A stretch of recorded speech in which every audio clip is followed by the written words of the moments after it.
Today we'll be discussing the Ariel School UFO incident. But first, we'll introduce you to John Mack and look at his long and distinguished career, culminating by becoming the department head of the Harvard Medical School. Then, we'll discuss an incident that occurred in September of 1994 to 62 students in Zimbabwe. We'll talk about what they experienced and John Mack's investigation into the matter. I'm Mike. I'm Ian. And I'm Dave. If you never expected to hear us discuss a Pulitzer Prize / Nobel Peace Prize winning Harvard Medical School department head on this show, stick around. Maybe this show is more upscale than you thought. Nah, who am I kidding? This is Necronomipod. On beams of light, they were embarrassed, ashamed to come forward about it. And you don't think these were wild dreams, not at all. These are very solid people, mentally healthy people.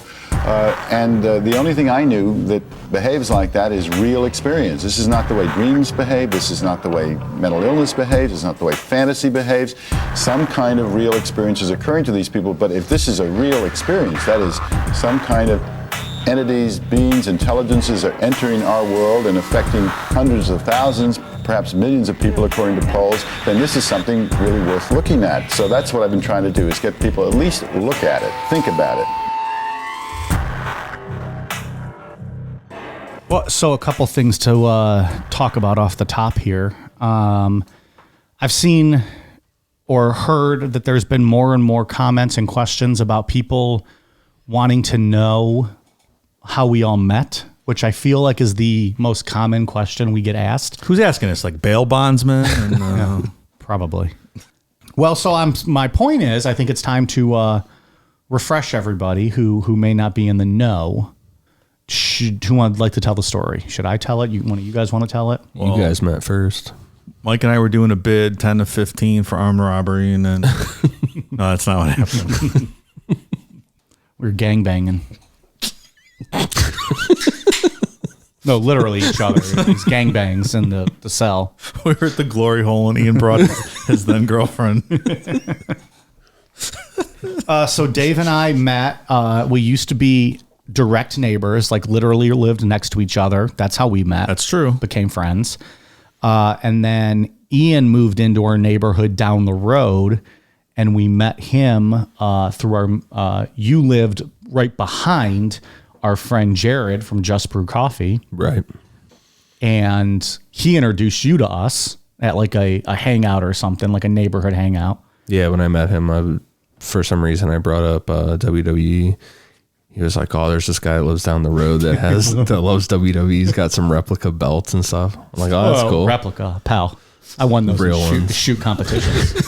Various grappling and fisticuff contests. Who doesn't bring up their love of WWE the first time they meet a new neighbor? Look, I'll be honest, I usually don't. But in this case, I'm glad Ian did. Because then the first time we hang out, Jared's like, "Oh, you got to meet this guy. He loves fucking wrestling and MMA." And I'm a big MMA fan too. So he introduced us. He's like, "Oh, you got a coffee company? Do you like wrestling though?"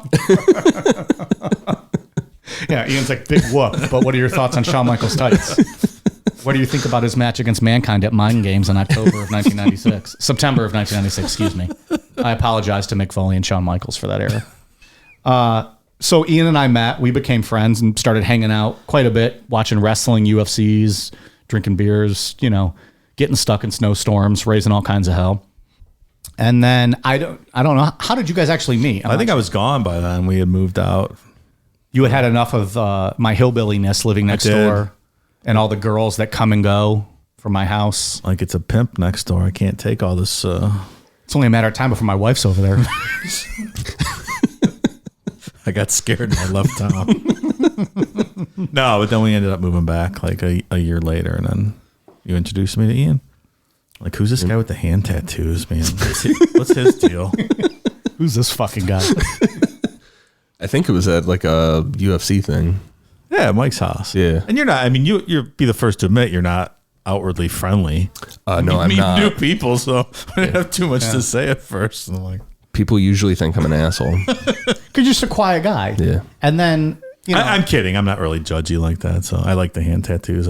Right. Well, and then what's funny about the dynamic though is Ian's like a quiet, reserved guy, especially when you're around a big group of people or new people. Mm-hmm. And Dave and I were both very familiar with that whole group. And Dave and I can be very loud and aggressive and vulgar. And That's true. Kind of in your face. So, and you, Dave, when you came to my house for that UFC, you were around everyone you knew. It was all your old neighbor buddies. Sure. So you're probably being, loud, having fun, talking. And Ian's probably sitting there like, oh God, I got to get the fuck out of here. I need to go call my raccoon buddies, to rendezvous at the Speedway.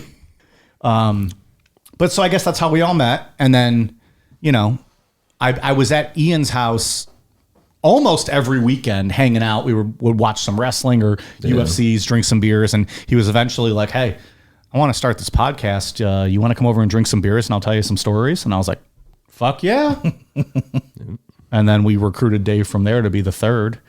Well, we sent it to him to give us his opinion on it.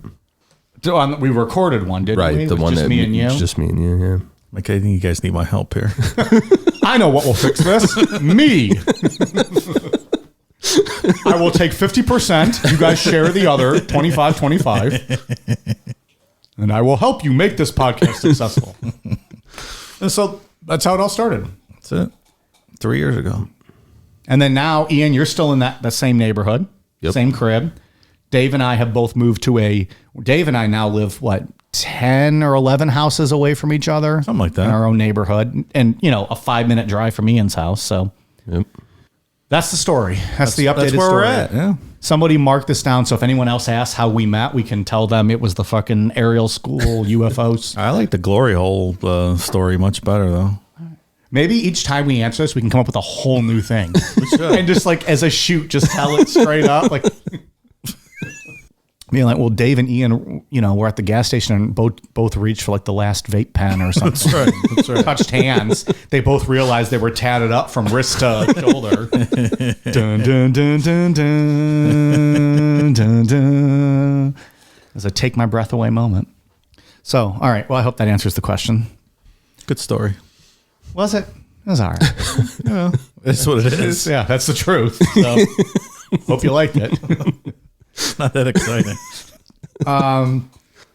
Also, we have recently been getting a ton of feedback from listeners with requests for topics or things that they recommend we check out. If you are interested in submitting a request, please send it to inquiries@necronomipod.com. That is that's where we keep track of all of our requests. That's the easiest way for us to do it. If you send it to us in a comment or in a DM on the social medias, there is a good chance we are going to lose track of it because, we get a lot of messages and comments and stuff. So the easiest way to get across to us or let us know what you want us to cover in the future or add to our list, because I think we have about 5 to 6 years worth of content right now on our list. At least. Yeah. Right. It's just easier if it goes to one place. And so if we can funnel it to one place, that's the easiest. So we would appreciate inquiries@necronomipod.com. Send it there. We'll add it to our spreadsheet. And that's not necessarily to say it's going to go to the end of the line. When it comes time for us to make our schedule, we kind of just scroll through the list and pick out what we want. You never know if you request something, it might just pop up, sooner than you expect. Yeah, right. If you're looking for something else, it's gloryhole@necronomipod.com. That's right. It's the other mailbox. Different kind of request. You're looking there. to meet like-minded people. We'll put you together. Right. Glory hole. So again, inquiries@necronomipod.com. Send us any requests or stories you think we should check out. Send it to us there. We appreciate it. That's all I got. I ranted for a while. Good opening, Mike. Very informative. I tried. Now we got the 411 on that. Everything that's going on. How we all met. Yeah, there it is. Anyways, I'm going to say off the top, I'm not even going to wait for the end. I'm excited about this story tonight. This is a good one. This is a fun one. And I really enjoy when we cover UFO/abduction stories that I believe. And this is one of them. Wow. Way to lead off there. I'm not going to wait for the end because I'll probably be, my comments throughout will probably let people know how I feel. So I just figured I'd come out on top and say this. I'm excited for this one. I think it's a really interesting story. I'm with you. When I first saw The title, I thought maybe that's where you went to college, the Ariel School, and it was the unclean female orifice incident UFO. Then, it was an actual UFO. That's a story about me. Further. Yeah. Okay. We'll do that one. That's a bonus show. That'll be a bonus show. Like, I never heard of this incident before.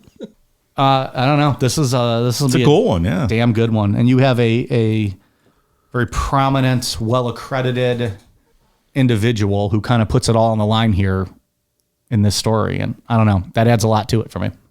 Yeah. And when we'll talk about it, he definitely didn't have to put all of his, his reputation on the line. Yeah. To do any of this. He's a distinguished, head of Harvard Medical School. Anyway, well, I'll let you tell the story. You might be able to tell it a little bit better than I can.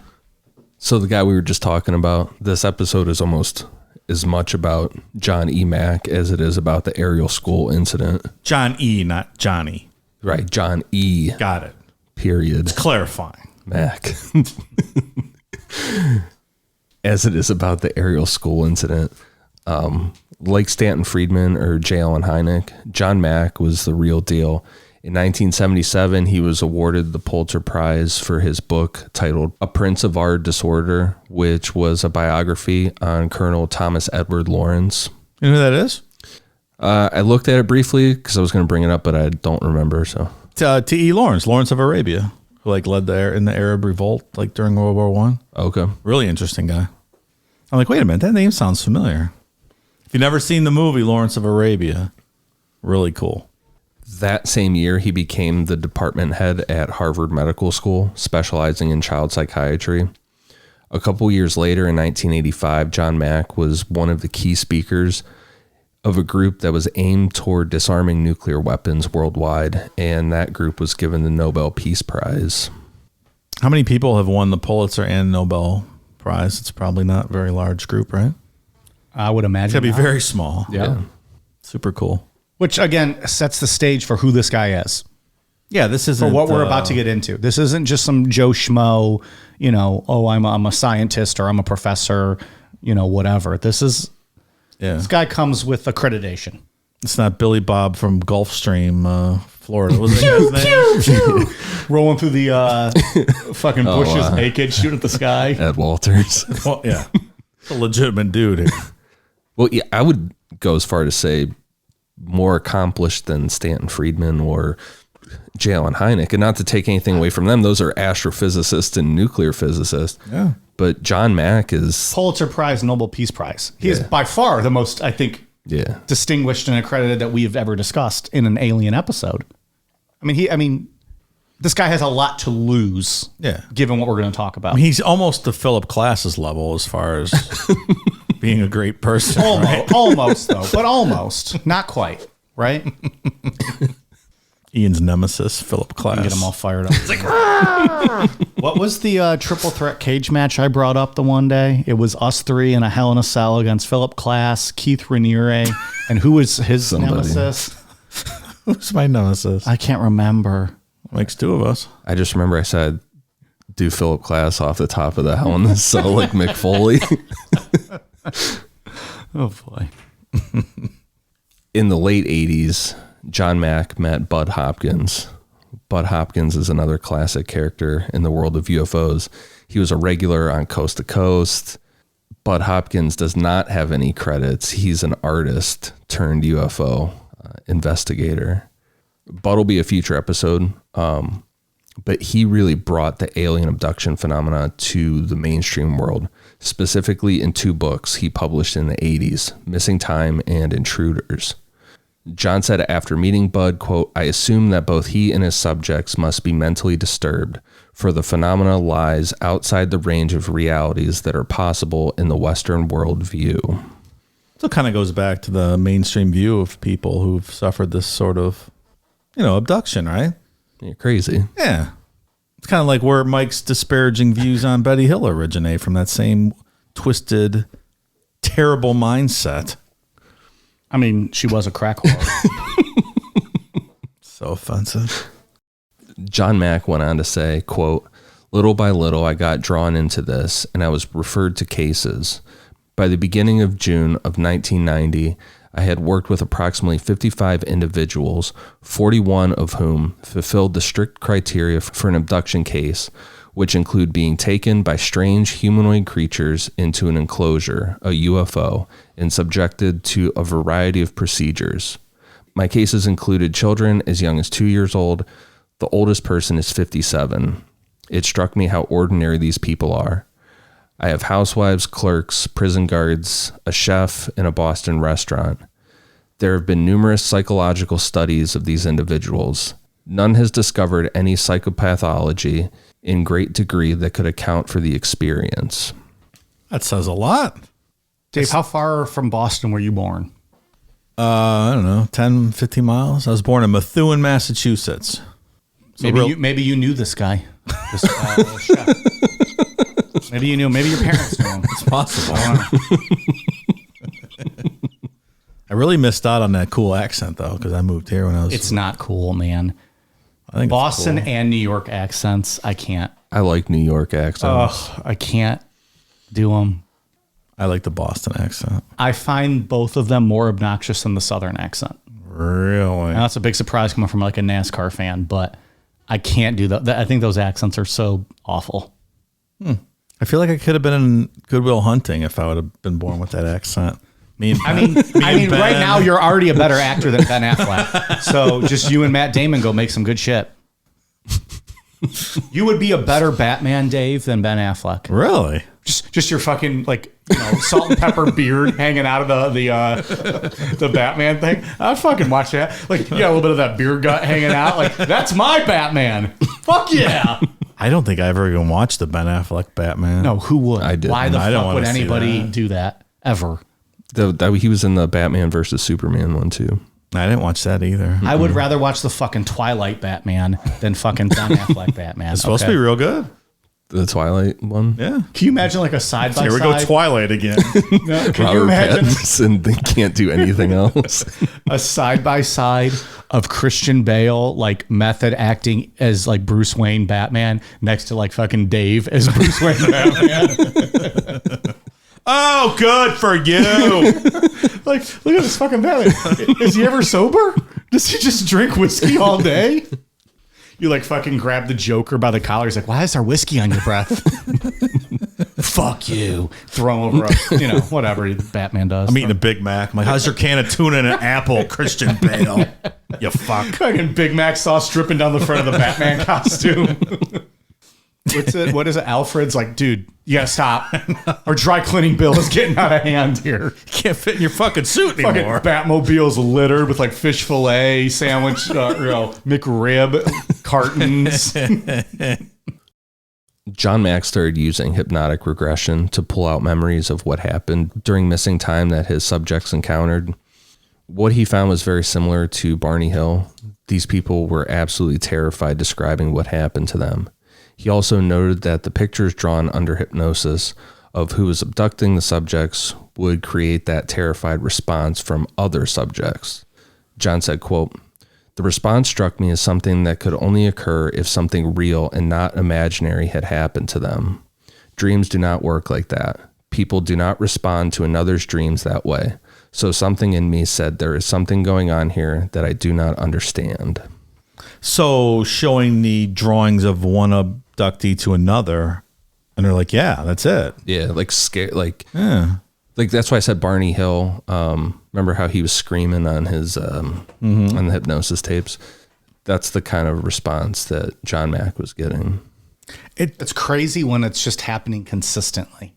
And it's refreshing to see a medical professional not just dismiss that out of hand, Just like a Harvard, Like I kind of buried Bud Hopkins earlier, said like he had no credentials, and that's true. I mean, he was just an artist, but He invented Bud Light.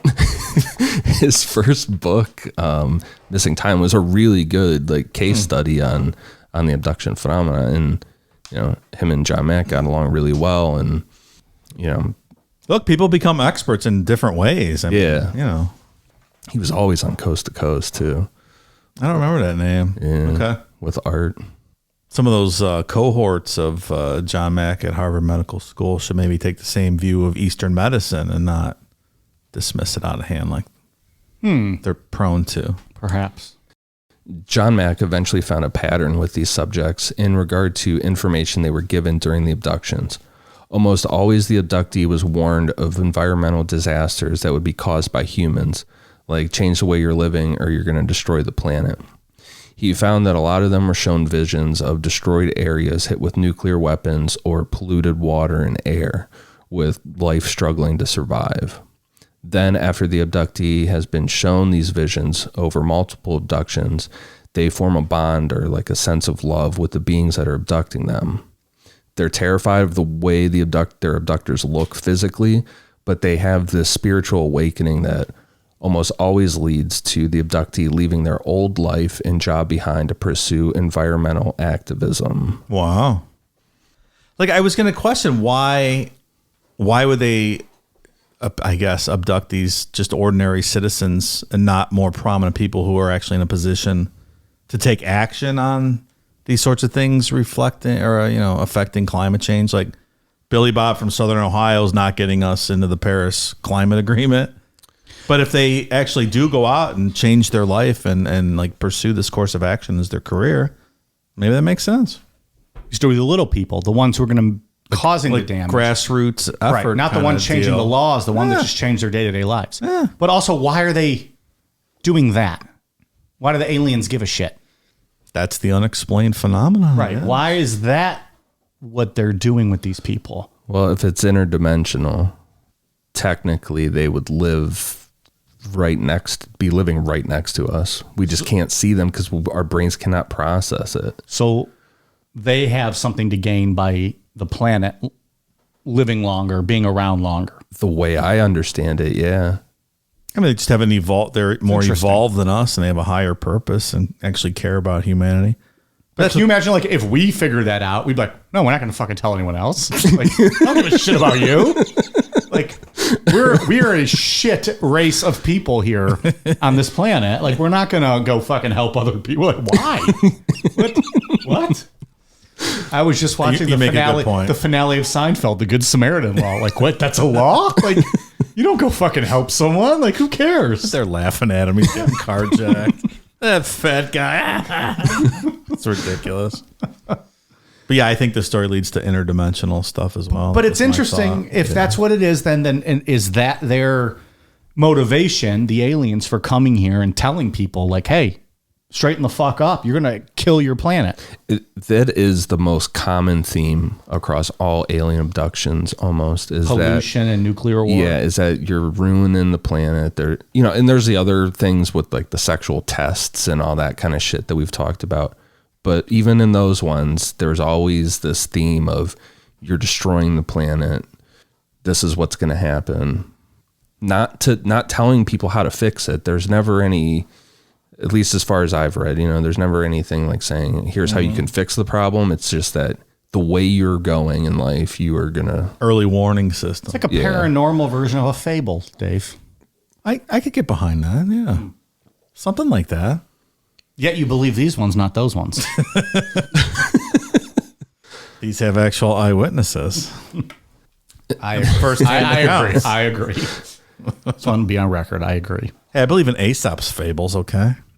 The other thing that people, or that gets brought up along the lines of us ruining the planet, is that the alien phenomena, like the UFO phenomena, just spiked right when we tested the nuclear bomb, the atom bomb, for the first time. As soon as we figured that out, it seemed like UFO aliens reports, were watching from afar like, oh no, fuck these people. We got to go do something right now. There's so many sightings around nuclear plants, like the Rendlesham Forest one. Those UFOs, both nights, were real interested in the nuclear stuff there. That's an interesting parallel. Okay.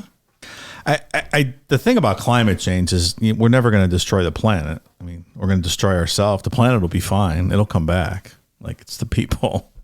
Oh, we're going to die. Yeah. We're fine. We're going to kill ourselves. The planet's going to be absolutely fine. Even if we fuck up the atmosphere? It'll come back. I don't think the planet's at risk. Based on what I've read. What did we talk about last week on the bonus show on patreon.com/Necronomipod on Hollow Moon? The 1 in a million chance that we were given life on this planet. And we're like, Fuck it. Let's burn it down. Who gives a shit? That's literally going to happen. Yeah, I mean, I've been hearing about the point of no return for a long time. We're clearly not going to do anything about it. So just stop talking about it. We already decided we're going to let the planet burn. So no more need to talk about it. We're like, yeah, we don't care. Okay. I'm not going to be here. Whatever. Yeah, I'll be dead. Whatever. Fuck. Yeah. Planet's going to be fine. My Planet great will come back. grandkids? Fuck them. Not my problem. So about that whole bond in the spiritual awakening people, almost all of these people have, John Mack wrote, quote, "There's this feeling of interspecies connecting on a very powerful level. This phenomena has challenged our sense of reality more powerfully than almost anything else I'm aware of. But the absolute cardinal sin of the Western mind, and the thing that will drive my colleagues crazy and probably end up getting me in trouble, is that there can be traffic across those barriers, is that the spiritual world can enter the physical world. Yet that is precisely what this phenomena indicates to us." So that indicates the interdimensional stuff. Yeah, that's where John Mack stands on this. Yeah. You know what else has a strong feeling of interspecies connection? What's that? Bestiality. Yeah. I bet so. Have you ever been banged out by a gorilla? No. Put on your bucket list, pal. Put on your bucket list. Like Mr. Hands, when that horse enters you and pulls your colon out with his big giant penis, that's a feeling of interconnectedness. Or so I've read. As someone who has pulled out innards, don't recommend. Don't recommend that. The giving or the receiving end, don't recommend. Either way is bad. Yeah. Okay. No, it's a no-win situation. Okay. Thanks for the warning. You can't finish when someone's innards are out, Dave. You can't finish. It's tough. Seen a couple of prolapse rectums in your day, huh? I don't know get in specifics, but I think everyone knows here what I'm talking about. We're all adults. Rectum? I just met him. I have that tattooed on my lower back, actually. Some interesting conversations here that I did not expect to get into. I saw interspecies, though. How do you not talk about bestiality? Well, in all fairness, you started this one. And Ian has actually a really good story. I feel bad interrupting that because this is a fucking great story. I agree. I'm going to be quiet now for the rest of the night. Ian, go ahead. Yeah, me too. Bye.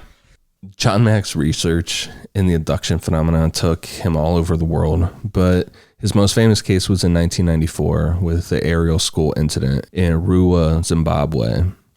UFO sightings in southern Africa were going wild in the 1990s, almost like Point Pleasant, West Virginia. Like something opened up over that area. That's Mothman for people that aren't familiar. Correct. And there was a ton of UFO sightings leading up to Mothman.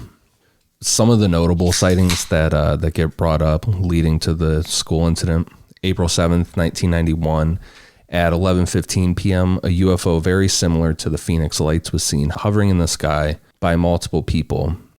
It had white lights around the outside and a single red light in the middle of the bottom of the craft. The next 2 nights, the object was seen again by multiple people, but this time it was a couple towns over.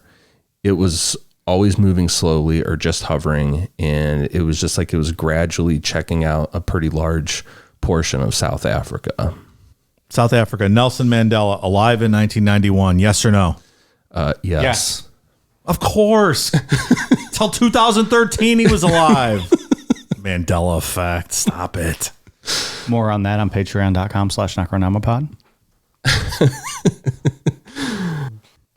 On November 18th, 1993, at about 10:15 p.m., multiple people in the town of Sasolburg witnessed a slow-moving UFO hovering over their town. People said that it was round, and the best way that they could describe it was like a water droplet, like it was morphing and changing colors. Around the outside of the object, residents said that there was a yellowish-orange aura, and then all of a sudden, there was a large flash of light, and the object was gone. Then about 3 minutes later, the object reappeared, this time giving off a blue light before shooting straight upwards out of sight. Have we heard that description before, like a water droplet? I feel like we have. Skinwalker Ranch, when the Shermans were on the ranch before Robert Bigelow bought it, that was one of their things, was they kept seeing these orbs flying around. And then one time they came up close enough to stop, and it was like it was morphing, like there was water inside of it. Okay. That was completely interdimensional stuff going on there, based on the guy crawling out of that fucking hole in the middle of the ranch. Holy shit. These sightings get pointed out too, these ones, because multiple people are seeing these. Like this is like whole villages of people are seeing. Not a lone wolf after having 10 beers. Right. Everyone sees it. In late March through April of 1994, UFO sightings were almost a daily and nightly occurrence. In between the start of the 1994 flap of sightings and the Ariel School incident, the town of De Brogge had a very credible sighting and potential close encounter. At 2:20 a.m., a Mrs. Erasmus reported a hovering UFO to the police, which the police officer who responded to her call confirmed that he saw the UFO as well. Supposedly, Mrs. Erasmus took a video of the UFO, but I couldn't find it anywhere online, but that's what the police report says. Seems like Mrs. Erasmus erased it. Say that 3 times in a row.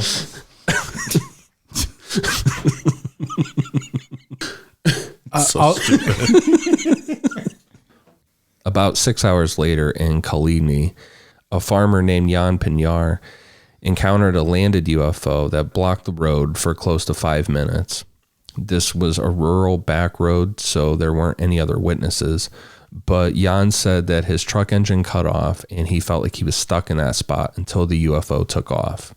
He said it was a small silver rounded disc-shaped object, and when it took off, it was silent, but that it had the same morphing color feature as the previous sightings.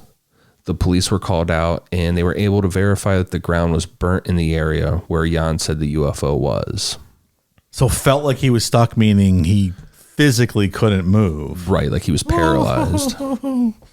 Imagine on just a country road and you're driving home, you're like, oh, it's a UFO. And oh, now my engine shut off. And oh, now I can't move at all. It's pretty scary. In a word, yes. What the fuck? Like, yeah. It's not good. I don't think that would be a great experience. Like, am I getting anal probed, or what's going on here? What's the delay? If you're going to probe me, get probing. Don't make me wait for it. At least let me stretch first. Very tight. Never, I'm open to new ideas. I'm very liberal, but let's be honest. Never been intruded before in the back door. Let me do some stretches first, at least. Maybe lube up. That's what I'd be asking them. Sure, of course you would. It's only fair. Next thing you know, they're fucking Barney Hilling me. Barney Hilling me. Then in the town of Lindley, which is a significant distance southeast from Coligny, multiple people saw the same UFO slowly hover across their town, and the residents who were wearing watches reported that all of their watches stopped as the UFO passed by. So it's a bunch of people seeing it. Yeah, it's this clustered area of South Africa. It's not even really clustered. It's hours-long drives between these places that they're all seeing this UFO popping up. Did authorities ever undertake any investigation, or? Nothing too significant. Kind of turbulent times over there, I guess, in the early 90s. So they had better things to do. And guys, we haven't even gotten to the story that we're discussing tonight. It's a good build-up. I'm just saying. It's about to go down. I think people tend to think, when you hear UFO stories, like it's all in this country, but because that's mostly what we talk about, because that's where we're from. But because we're fucking stuck up, arrogant Americans. If it didn't happen to us, it doesn't exist. That's part of it. I mean, we talk about Rendlesham Forest in the UK and stuff, but for the most they're part, fucking drunk and watching football all day and rooting for Manchester United or whoever the fuck they root for. I don't know what the fuck's going on. The point being, all of our international listeners. The point being, there appear to be UFO sightings all over the world. And us American-centric folks don't realize that sometimes. It's the point I was trying to make. We're fucking morons. We really are morons. Like, Oh, we're so full of ourselves. Well, we are a little full of ourselves. But for real, I mean, we invented the Big Mac, right? And the internet. Yeah, so you're welcome. You're welcome, planet Earth. So that brings us to the Ariel School incident. It happened in Ruwa, Zimbabwe, which is a small agricultural area. At the time, Ruwa wasn't an official town. It was just like this in-between area on the way to the capital, and people just gave it a name. As far as Ariel School goes, it was a very expensive private school, and it was a very diverse group of students from different races.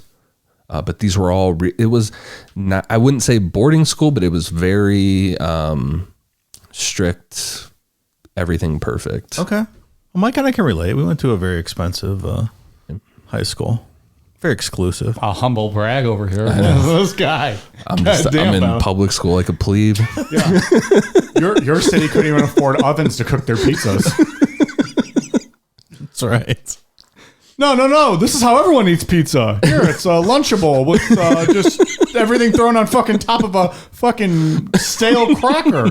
No, this is pizza. I promise you, this is how everyone eats it. Go adjust to the world now. Good luck.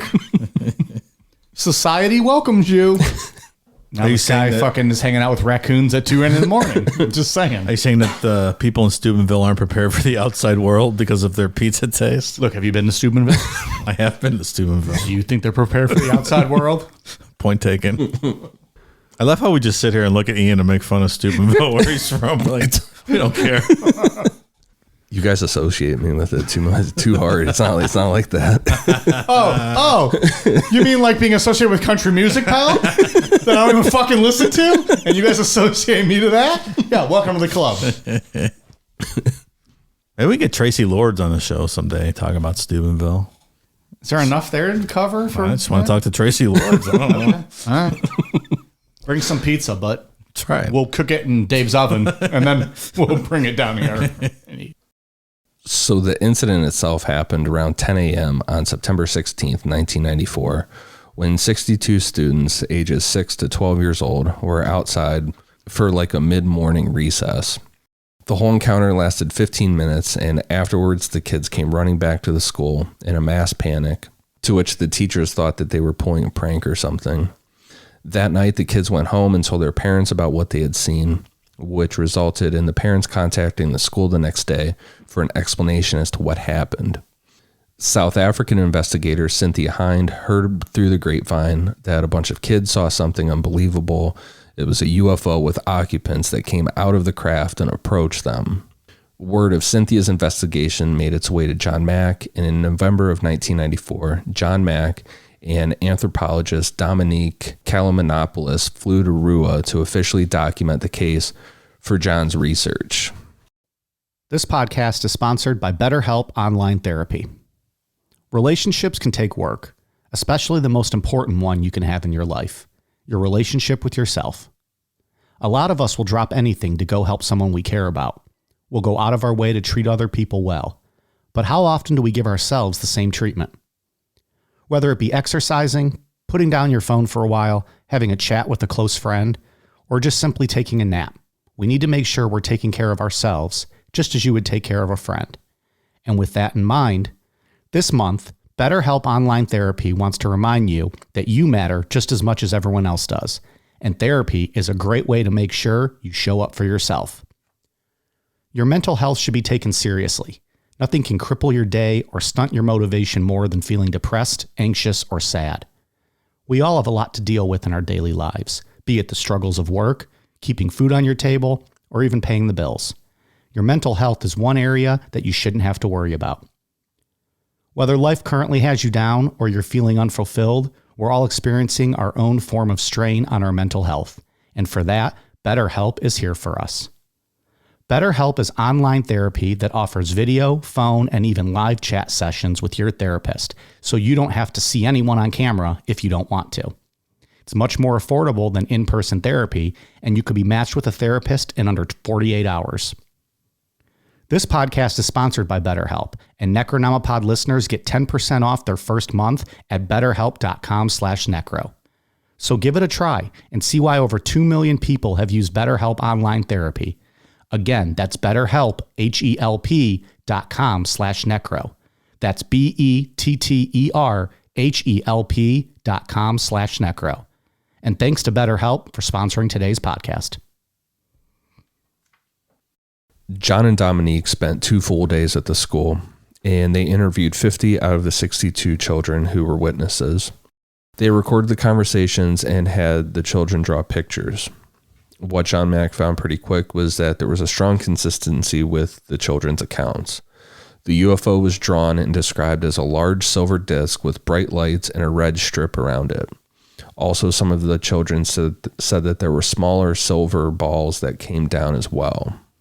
The UFO never officially landed, but instead it just hovered above the grass, and it made a humming sound that one girl said, quote, sounded like someone playing a flute. Here's why I believe this story. Nobody ran in by themselves during this whole episode. Everyone came in as a group after it happened. Something was going on. If not, like one kid would have ran in by themselves, right? Right. Something was taking place. That kept the attention of 62 kids. Of all of them.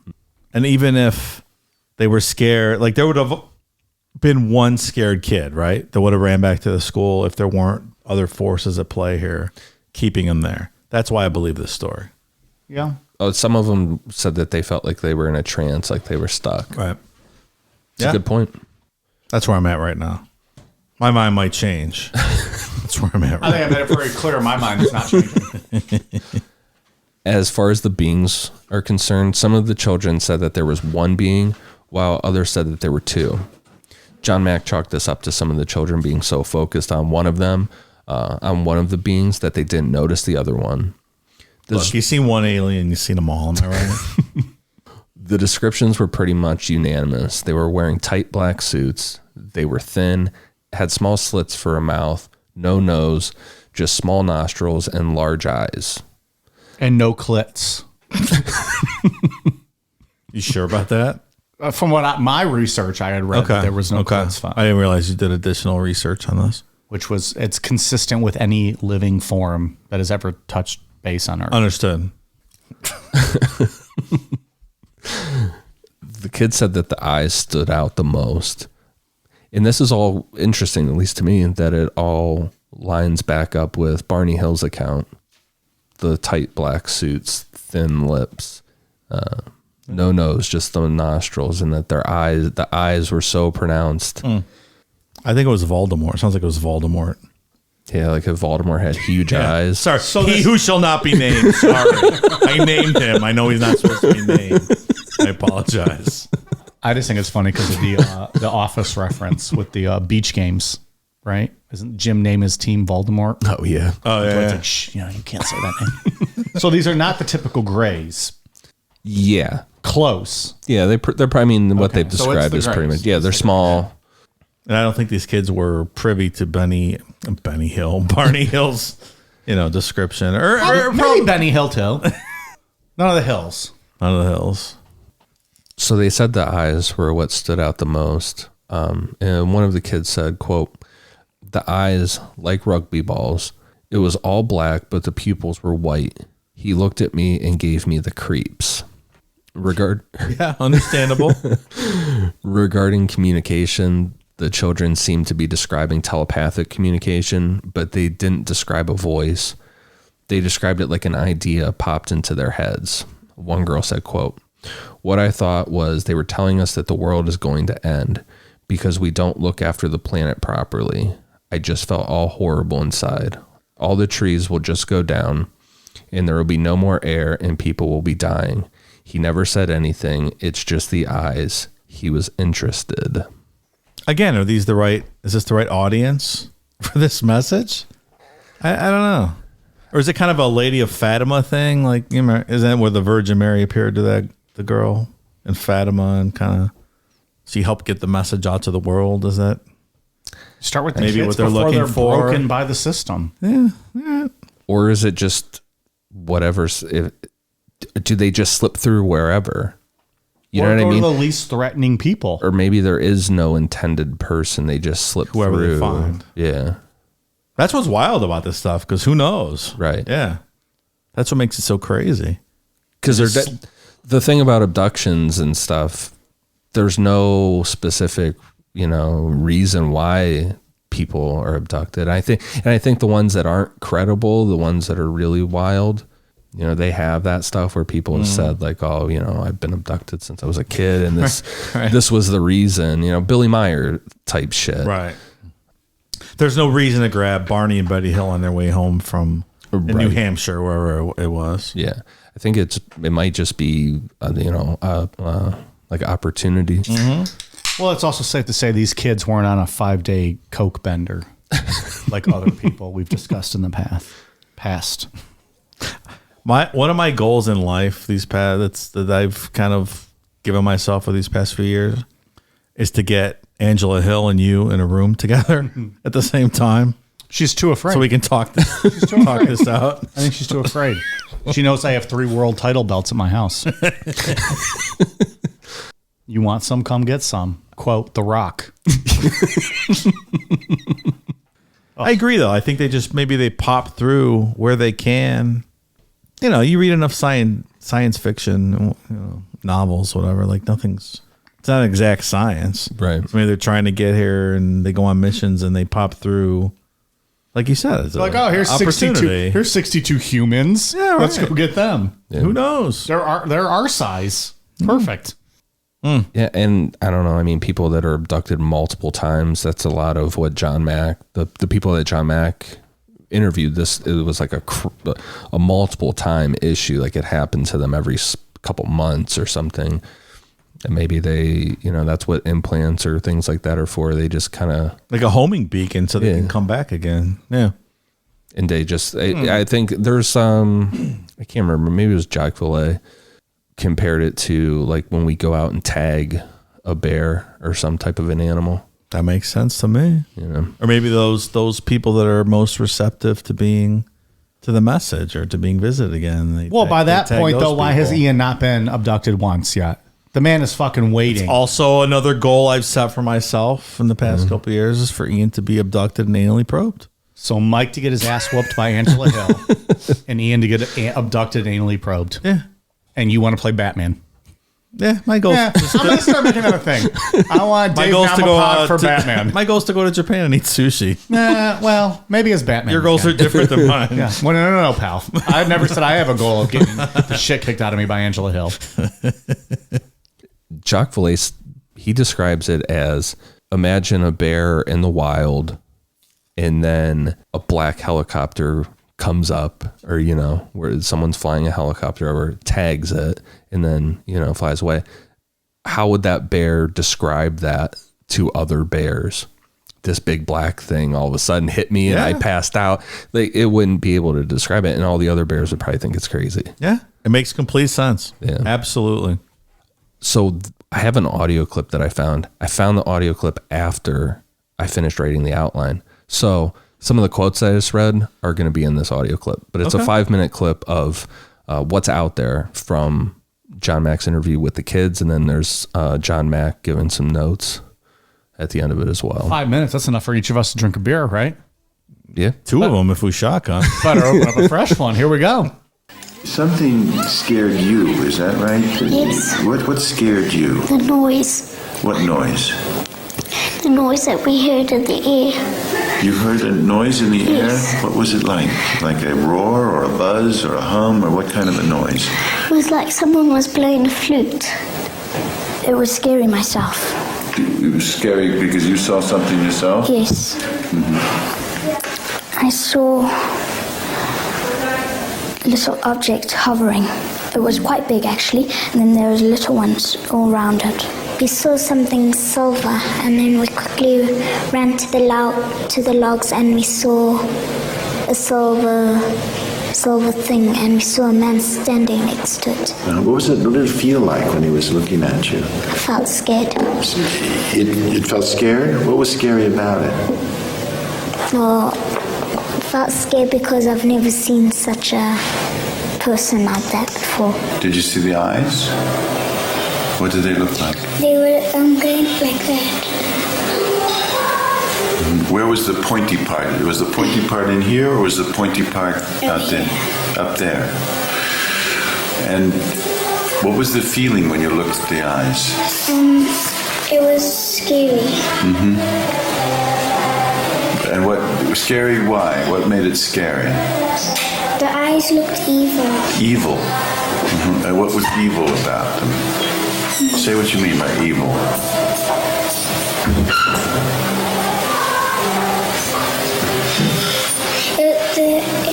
It looked evil because it was just staring at me. With what? Staring at you as if what? As if to do what? As if it wanted to come and take us. As if it wanted to come and take you. That was the feeling you got? That it wanted you to go with it? Did you feel like you wanted to go with it? No. Did you feel, what was the effect on you when you felt it wanted to have you go with it? What happened? I just walked away and I started crying. So both of them were running. One was running in the trees, and the other one was running across the ship. Because there were also trees here. The eyes were like more pointed as they came in toward the center of the head, is that? No, more circular. And this was all black in here. All black. Now you've made pupils. Did they actually have pupils or white? What? The pupils were white like that. You saw white in the center? Yes, like that. Was he near the silver object, or was he far? No, on top. On top of the silver object. Okay. And did you look at him? Yes. Did he look at you? Yes, then he gave me the creeps, then I stopped looking. Gave you the creeps. Actually, in your drawing, you showed him standing up, didn't you? Yes, I had to draw him standing up because I couldn't draw him sitting.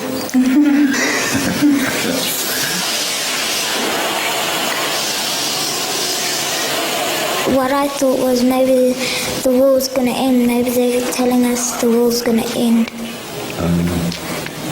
Why do you think they might want us to be scared? Because because we don't look after the planet, the area properly. And Lily, is this an idea that you have had before, that we don't look after the planet properly in the air, or did this idea come to you when you had this experience? When I had this experience. And how did that idea come to you from this experience? This is a little hard, but try to be with me here, okay? How did this idea come to you when you had this experience?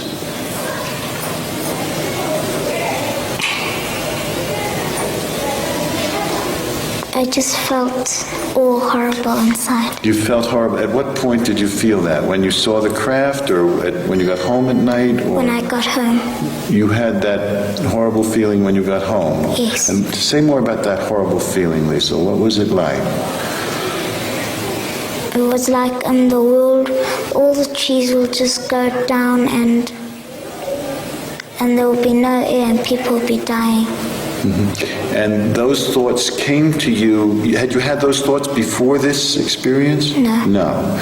And how did those thoughts come to you? Did they come to you from the craft, or from the man? The man. And did the man say those things to you? How did he get that across to you? Well, he never said anything. It's just that the face is the eyes. What was the sense you got from those eyes? He was interested.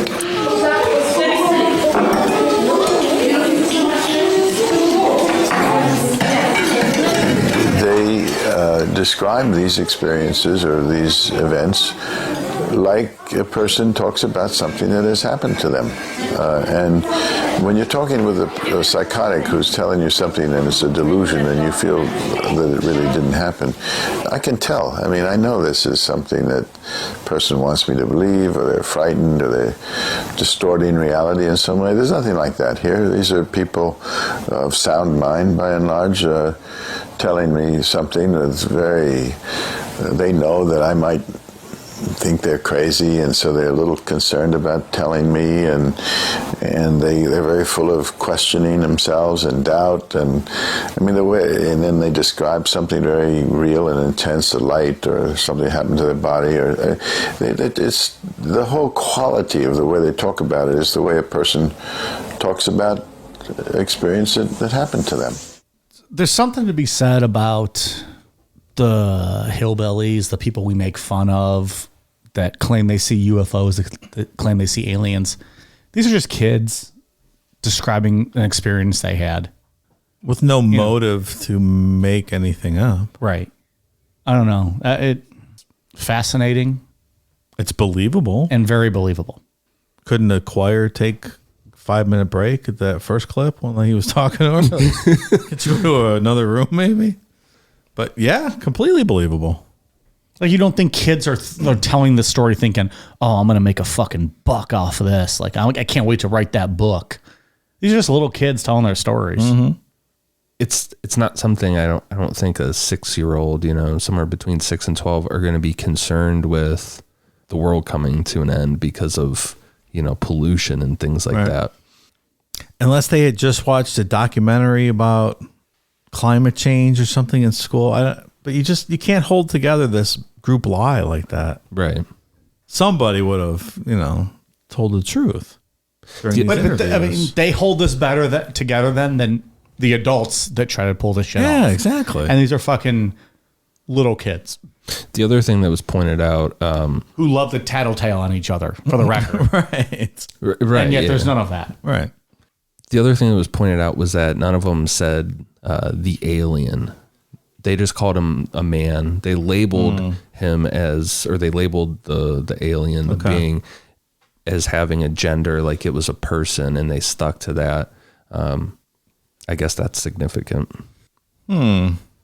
I guess from like a psychological labeling of a person and not saying the alien. But I think that goes more to say, like, when you want the attention, you're going to identify it as an alien or as an extraterrestrial or as a UFO. Yeah. Or if you were lying. Because those are the key words. Like, we're going to make up a story about an alien. That's when you want the attention. They're not saying that.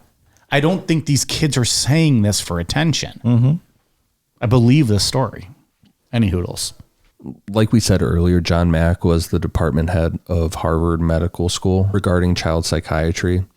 And at the time, I mean, he was considered one of the, if not the top expert in child psychiatry. And he believed the kids completely. At the very, very minimum, he said that all the children at least believed what they were describing. John Mack saw no deception, mass hysteria, or mental illness when interviewing any of the kids.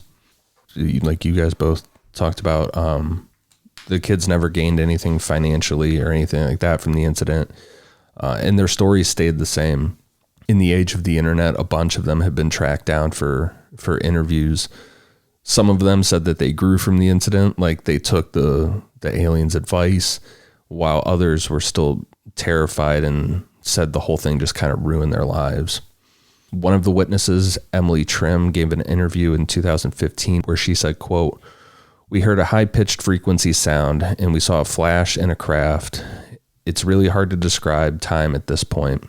All I could tell you is that two beings were hopping along the side. They were curious, almost like mimicking us. And all of a sudden, they were in front of us within arm's reach. We were frozen. Telepathic images started going across my face. Communication through the eyes, that's all I could really describe it as. Image after image. One of the other girls standing beside me got more communication about the environment. Mine was more about technology that exists, the positive and negative uses of technology. I'll never forget that day." It's not even plausible that if this was a hoax that not one person ever came forward to talk about it. 62 that's not possible. 62, is that what it was, kids? Yeah, kids. That's just not possible. That's when we talk about things like 9/11 being an inside job and stuff that no one ever came forward is the proof that that's not what happened. If this was a hoax, somebody at some point would have tried to sell their story, something.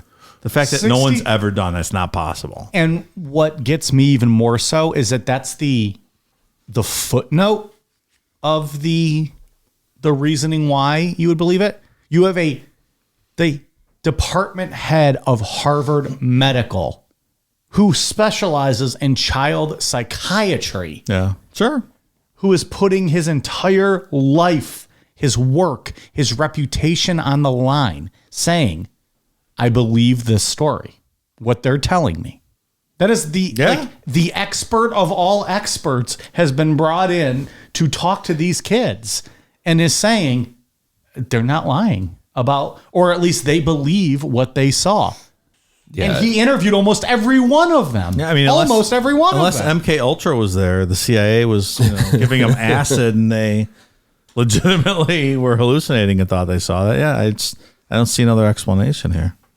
In the same interview, one of the witnesses, who only gave her first name as Sarah, said people still make fun of her in her town, and she went on to say, quote, "The real message is that this stuff can brand you for life.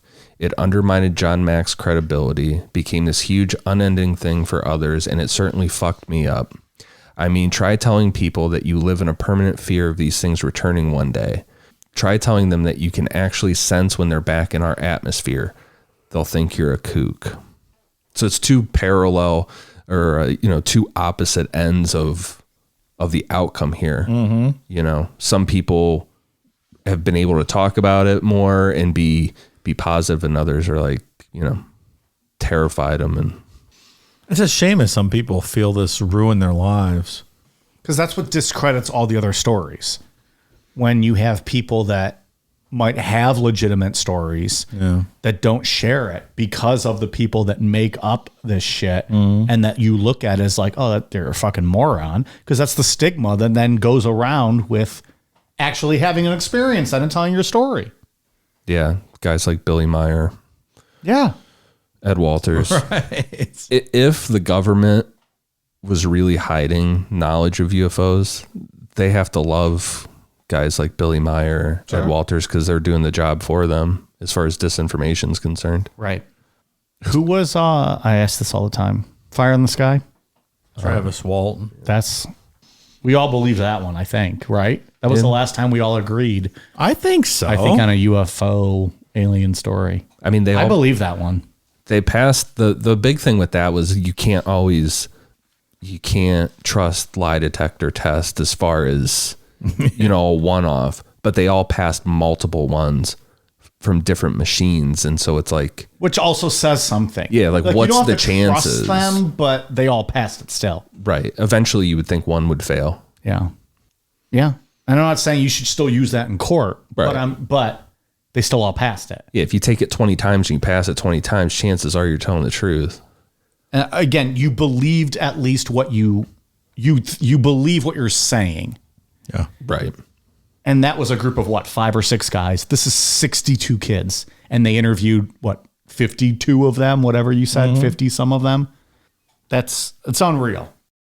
Later in 1994, John Mack published his book, Abduction, Human Encounters with Aliens, which is hands down the most scientific study of the abduction phenomena. Like if you're looking for the juicy stuff, you need to go read one of Bud Hopkins' books. Bud Hopkins' first one is a good breakdown of the abduction phenomena. Man, you're shitting on Bud Hopkins tonight, man. His second one, Intruders, we're going to do an episode on Intruders one day. That's a full Sunday one. All right. Can't wait. John Mack is just straight up scientific, which is good. I think that's, kind of what the UFO world needs sometimes. Then in 1999, he published Passport to the Cosmos, which expanded on his research into abductions. And he included a lot of stuff about the Ariel incident. Needless to say, Harvard was not thrilled with John Mack, and they launched the first ever investigation of a tenured professor by a committee of their peers. Lawyers got involved, and eventually the investigation was ended. Alan Dershowitz, who we remember from OJ and Epstein, got involved, and after the investigation ended, he told the Washington Post, quote, "Should a distinguished Harvard professor of psychiatry be subject to formal investigation and potential discipline for doing research on the possibility that people who claim they were abducted by space aliens may not be crazy after all? This question is dividing the academic community, which is watching carefully as Harvard Medical School completes its year-long investigation into the research of Dr. John Mack, who wrote the controversial bestseller Abduction, Human Encounters with Aliens. Sounds like a paranormal erotica episode. Kind of does. Maybe we should write that. Coming from Cool Down Media Publishing. It is extremely unusual for great universities to second-guess the research or publications of their tenured faculty. Any formal investigation of a professor's ideas raises serious concerns about the chilling of academic freedom. Will the next professor who is thinking about an unconventional research project be deterred by the prospect of having to hire a lawyer to defend his ideas? It is noteworthy that the issue of space aliens is not a politically, racially, or sexually divisive one. What is on trial in this case are his ideas, his willingness to consider the possibility that the numerous accounts of alien abductions may not all be products of insane delusions. Dr. Mack's idea shop in the marketplace should not be shut down, nor should it be subjected to extraordinary inspections. Critics should open their own idea shops and try to compete. Eventually the truth will come out. That is what a university is all about. I think I agree with that. Yeah. 100%.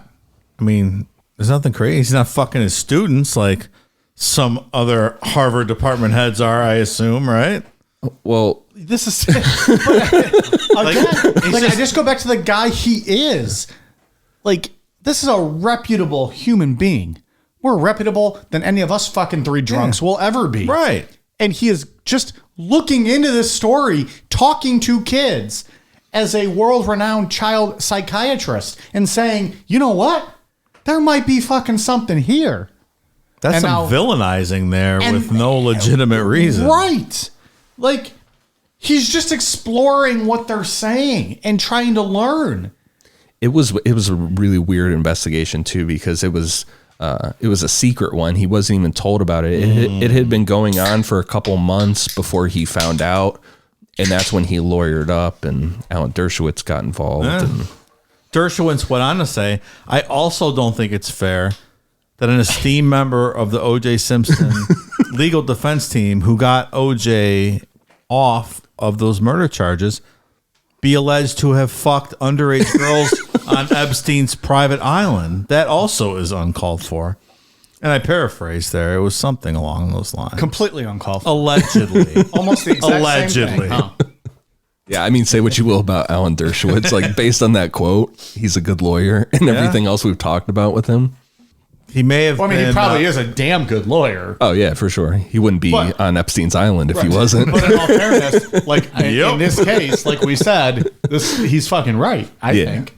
Yeah, for sure. Also credibly accused of having sex with lots of underage girls on Epstein Island. Allegedly. Regardless, Allegedly. tonight he has said things that I believe to be credible and true. I agree with those Worthy statements, sure. of kudos. I do not agree with fucking underage girls on Epstein's island. We do not condone that. Which he allegedly was accused of doing. Didn't he just lose that lawsuit? Didn't we spend like Prince Andrew did. Didn't we That's right. spend It's like Prince Andrew. Settle out of court. we spent like 19 and a half weeks talking about that shit, didn't we? Something like that. It's funny how those things get settled out Yeah, of court. right. There is 0% chance that Prince Andrew was not fucking that girl. Zero. I mean, there's a Zero. fucking picture. There's a picture. I mean, just stop. So- he's like, oh, I had that condition where I did not sweat at that time, so that was not me. This almost goes back to my apartment wrestling thing with like with weird just places.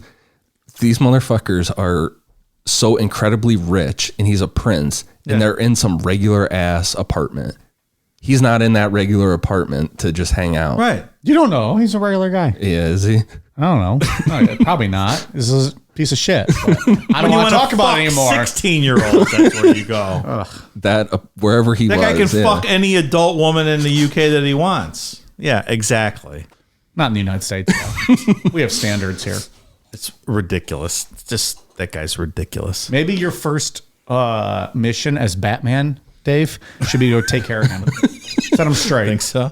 Go fuck up Prince Andrew. I just want to see fucking Batman with a little beer gut and that salt and pepper beard. He's talking about my beer gut tonight. Well, I got beer gut too, Dave. It's no big deal. I'm just saying, you're no Christian Bale with your apple and tuna veg.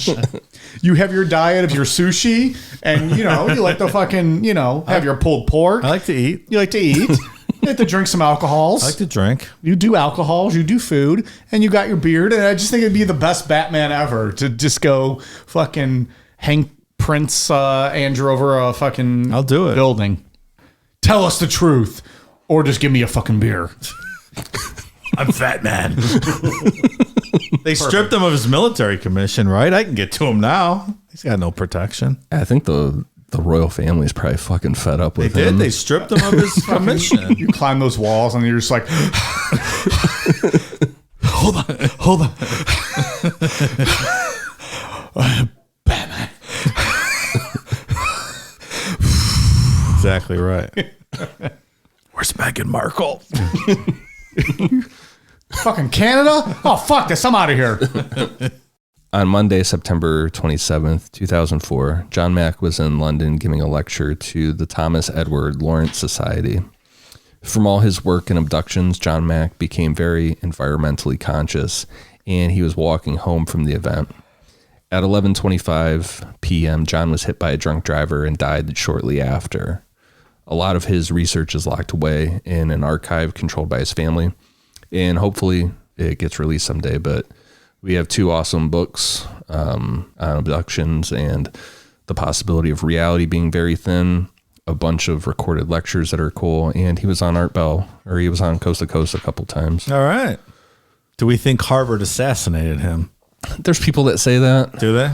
Yeah, but no, he was hit by an asshole that was driving drunk. Well, that's a sad ending to the story because I really like this guy.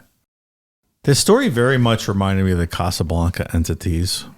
Yeah, but those kids there was like some crazy shit going on there. Wild shit. Like they were battling and up on the rooftops. And That one got crazy shit. carried away. There was like a big metal hand that came out of the sky. And shit. That's one of my favorite episodes we've ever done. It's fucking nuts. Was that a bonus show or was that a regular show? It was a bonus show, but it was one Patreon.com we / released to the Necronomipod? public at one point. Oh.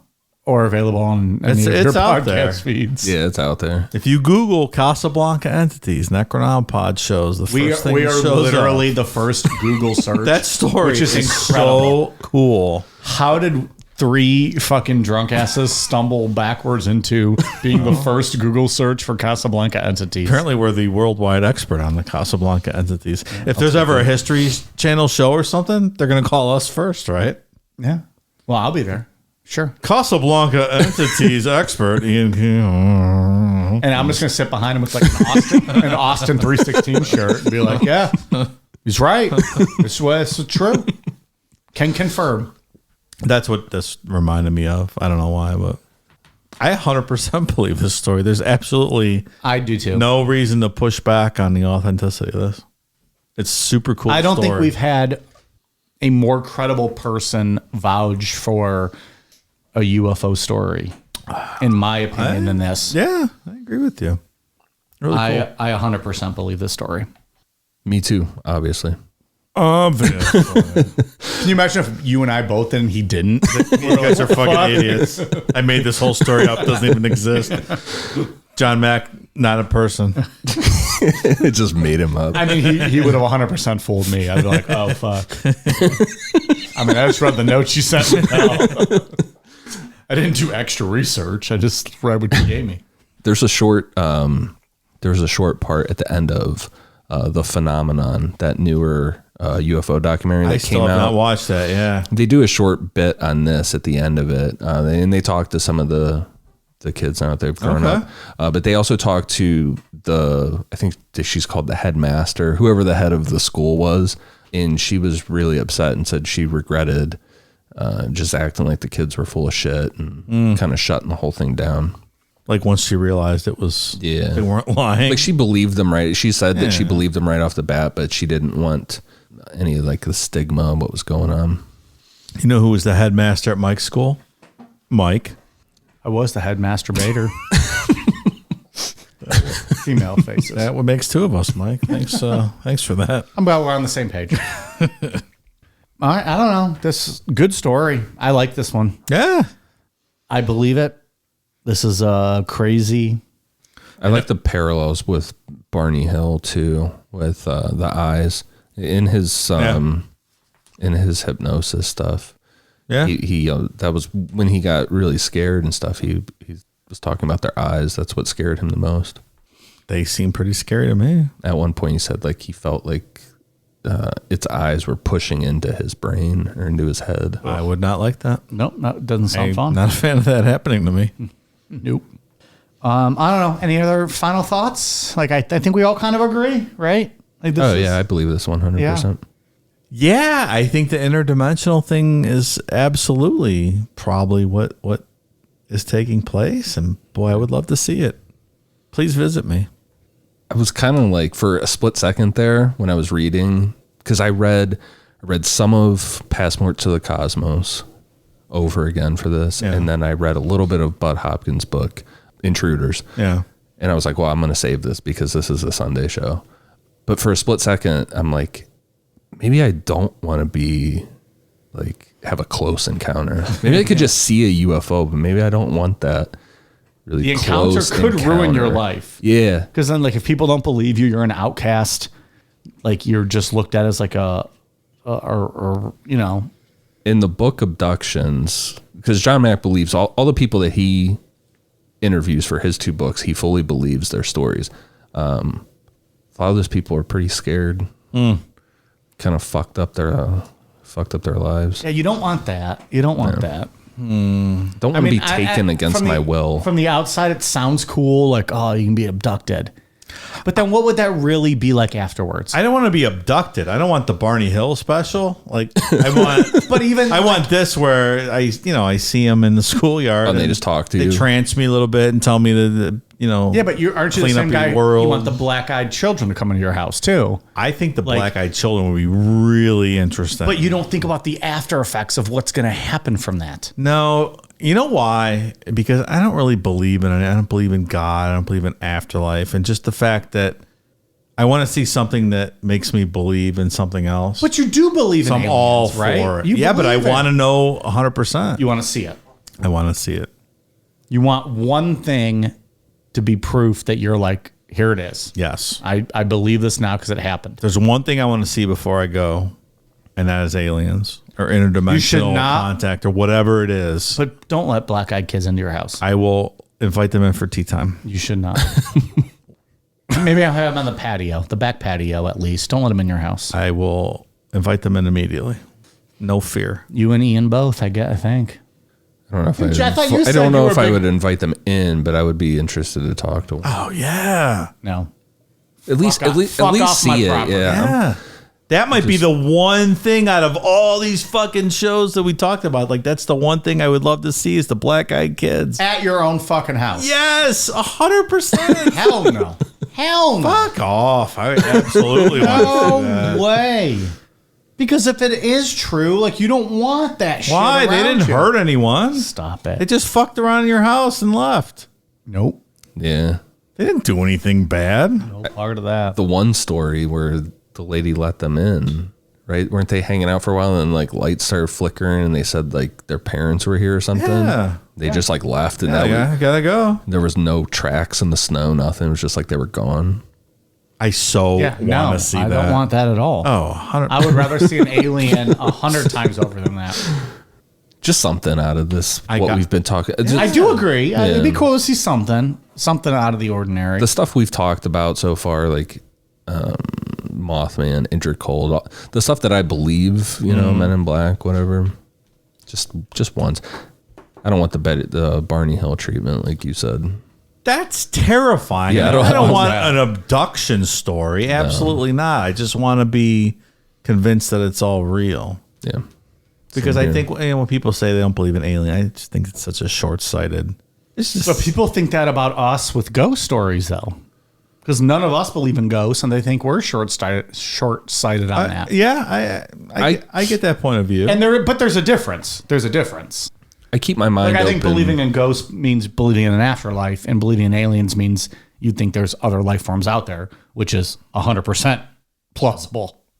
I'm with you on that. I mix the two together. I subscribe to the idea that it's all one and the same. This is and that's fair. It's sure. all Ghosts and aliens? Yeah, it's all interdimensional activity. That ghosts are not really dead people. At least that's my belief. I can get on board with that. That it's all linked together. I just want to know. That's all. Yeah. Like Bigfoot, it's all get the it's fuck all out of here. the same thing. Piece of shit. I just want to know. Yeah. Come visit me. I'm in Mike's neighborhood, 11 houses down. Yeah.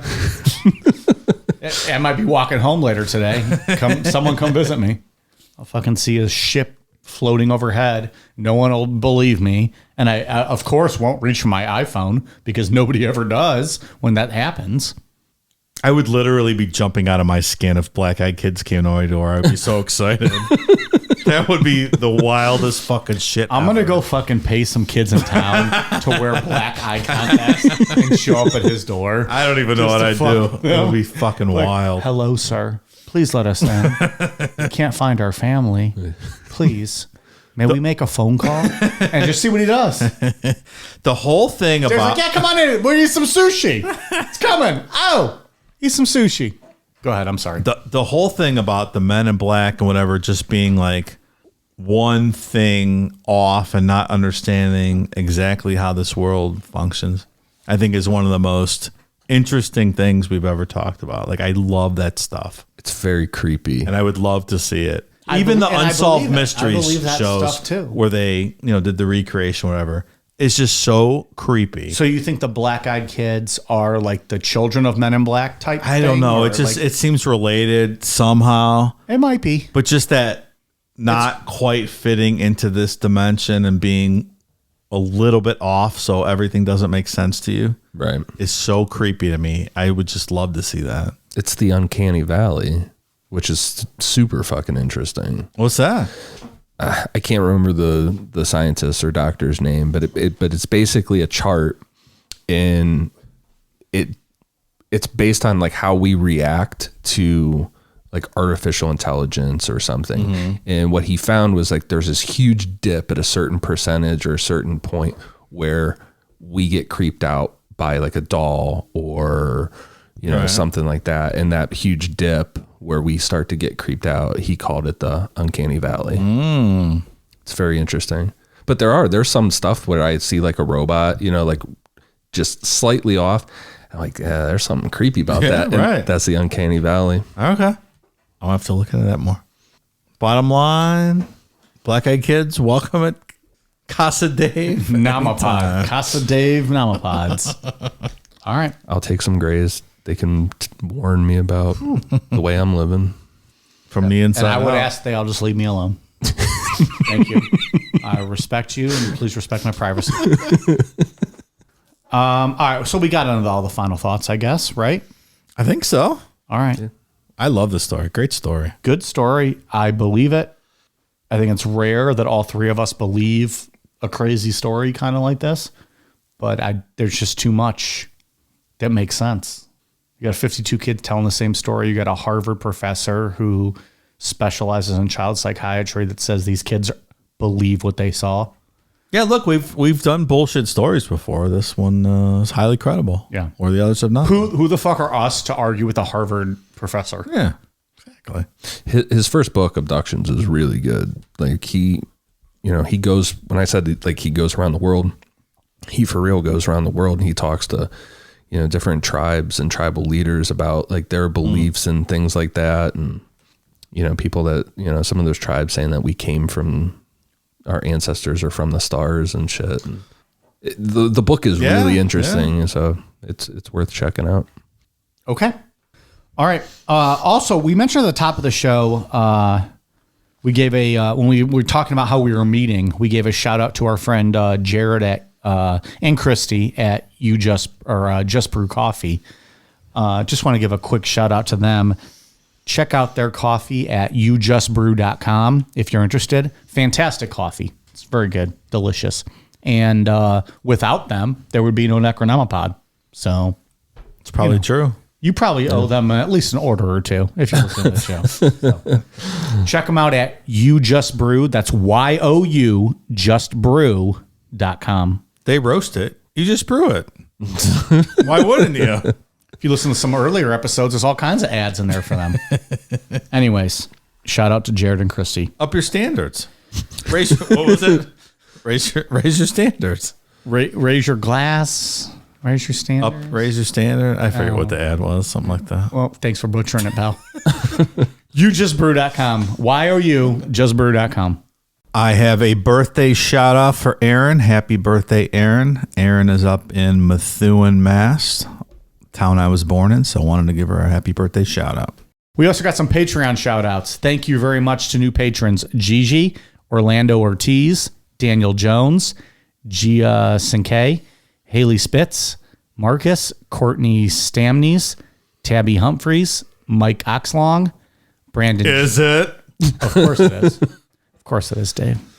Brandon G, Angela Martiginetti, Charlie Dengner, Julie Catron, Aaron Marie, Peachy Forever, T. Blumkin, Jack Me Off, Zach Kohler, Erica Obar. Some of the translation on that one got messed up. Apologies, Erica. Brad and Jessica, Fabian Schechner, 1 millimeters Peter, Kay Bones, OJ Didn't Do It, Chris Luttrell, Eric DeVore, Alice Markowitz, Dixie Normus, Sarah. A lot of dick jokes. A lot of Tonight. big dicks in Dave, is this fucking you? Are you putting this in here, hey, Dave? It's not me. Jesus Christ. You know what? Hey, if you're paying for our bonus content, you write whatever the fuck you want. Good for you. Sarah, Larry Flint, the Beaver Cleaver. I love that guy. A stand-up citizen. Whitney Wolf, Julena Cardinal, Ansgeis, Ethan Vesley, Christina Smith, Maggie Moo, Gibran Ramirez, Jacob Bradford, Tom Bodorenko, Luchenko, Sabrina Walborn, Deanna, Beans, Alan Leach, Megan Oates, Sonny Guthrie. Thank you all very much. We are at patreon.com/Necronomipod. And I do think March might be our best Patreon month, show content-wise, we've ever had. We got some good stuff coming up in March. It's looking pretty fun. Patreon.com/Necronomipod if you are interested. Thank you all so much. We appreciate it. Ian.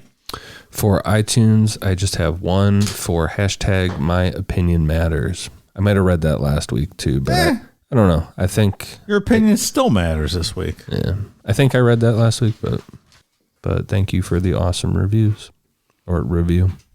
Dave, what do you got? I don't really have anything. I just remind you, stickers are out there on the website still. Rapidly running out of inventory though, so get them while they last. Necronomipod.com. Check out our merch page. That's where the stickers are available. You get 2 or 3 packs. 2 or 3 packs. The 2 packs are the new ones. Yep. The 3 pack is the full set. Yep. Stick them all over your town, your township, your village, wherever you reside. Fuck yeah. Go to your local bar, slap them on a pint glass. Absolutely. Next person who gets that pint glass, they're going to listen to Necronomipod. Find your mayor, slap it on his forehead. Whatever you got to do. Get the word out. Is it true that we've literally never lost a listener? Once you start, you just don't stop listening. It's impossible. Voldemort casts a spell on you and you're unable to stop listening. We are on Twitter, Facebook, Instagram, YouTube at Necronomipod, Amazon.com. Search Necronomipod for all of our clothing merch. Necronomipod.com, like we said, for the stickers, and Patreon.com/Necronomipod for all of the bonus content. We got 3 shows a month at the $5 level. And if you're the $10 level, you get Necro Night at the Movies once a month. Dave, what are we talking about this month? March? Movie 43. Can't wait. 0% on Rotten Tomatoes. It's 100% in our hearts. It's one of the funniest fucking movies I've ever seen. That I rewatched it the other day. Have you seen it, Ian? I have not seen it yet. It is so goddamn funny. Rotten Tomatoes is out of its mind that it's getting 0. It is so fucking good. It's so great. It's hilarious. I love it. So we're going to talk about that in March. Can't wait. If you get on Patreon, you can listen to all back episodes. In January, we covered Hereditary and Midsommar. And then in February, we covered Friday the 13th, Part 5, A New Beginning. That's right. March is going to be movie 43, and we got some good stuff lined up for the rest of the year. Very exciting times, fellas. It's good stuff. It's a great time to be alive. Yeah. I had a really good time recording the Friday the 13th, Part 5. Did you? Yeah, it was fun. It was a ridiculous movie. Because the movie was shit, but it was fun to talk about. We're going to bounce around a bit. We're going to do some serious. We're going to start off with some horror. We're moving into some comedy this month. I think we've got a pretty good movie planned for next month. Yeah, we're going to touch all the bases with wide the movies. open. We'll touch on we'll do a Serbian film at some point this year, I'm sure. Of course. Not the edited version on Amazon either. Obviously, we'll cover Talladega Nights as well. We'll get there. Next couple weeks, we're going to get close on the Sunday episodes. Oh, boy. I think we should do Martyrs. I think we should do Martyrs at some point. My favorite horror movie. That'd be a good one. I've actually seen that one already. It's actually on Shudder this month. Shudder rolling out some good movies this month. I shudder to think about watching that movie again. All right. So thank you very much. All right, you guys ready for a cool down beer? Cheers.